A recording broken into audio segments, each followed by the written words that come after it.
So picture this. A major political voice is assassinated. In public. And then, just minutes later, the airwaves are literally on fire with calls for revenge. We're going to break down exactly what happened and the explosive reaction that came right after.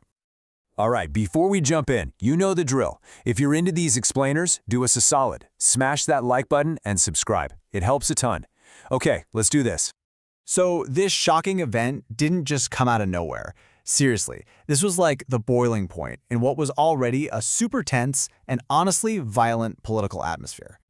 I mean, just look at the months leading up to this. Back in May, you had 2 Israeli embassy staffers shot in D.C. Then, in June, a state representative, Melissa Hortman, assassinated right at her home. So you can see this pattern of escalating violence was already there, creating this really grim backdrop for what went down on September 10th. And that brings us right to it. September 10th, the assassination of one of the biggest conservative voices out there, Charlie Kirk. So, who exactly was Charlie Kirk? For those who don't know, he was the co-founder and CEO of Turning Point USA. I mean, this is a massive organization focused on bringing conservative politics to college campuses all over the U.S. He was young, only 31, and a really vocal supporter of Donald Trump. So on September 10th, he's at Utah Valley University for his America Comeback Tour. And right there, during a speech, he was shot and killed. The news just exploded. I mean, immediate shockwaves went across the entire country. And for a lot of people, the first real confirmation that this was true, it came directly from former President Donald Trump. He posted this on his Truth Social account, and pretty soon after, the Associated Press confirmed it too. Okay, so the event itself was shocking, right? But the reaction, the reaction was just as explosive. Let's really focus in on one of the most immediate and frankly intense responses that happened live on Fox News just moments after his death was confirmed. Host Jesse Waters, he got on the air and immediately framed this not as just a crime. No, he called it an act of war. His words were totally unambiguous. They are at war with us. And then he basically turns right to the camera, to his audience, and asks this question.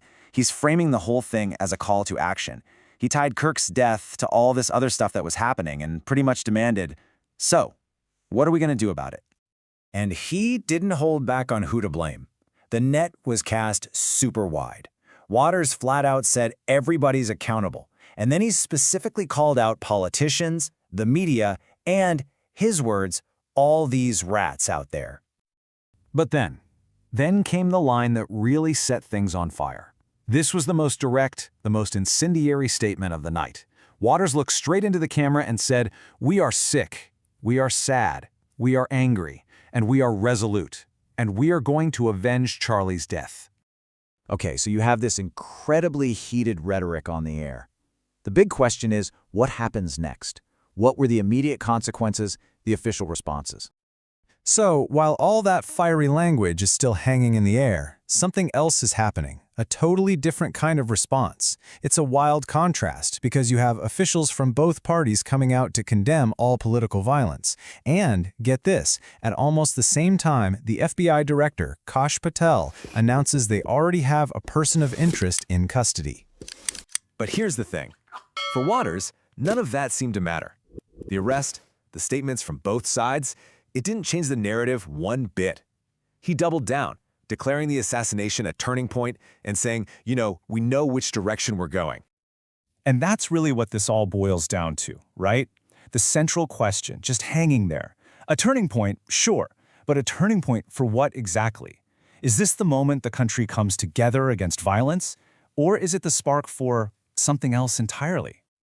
So what do you think? Where does the country go from here? Drop your thoughts in the comments below. We really want to know what you're thinking. And hey, as always, if you got something out of this explainer, liking and subscribing is the best way to help us keep making them. Thanks for watching.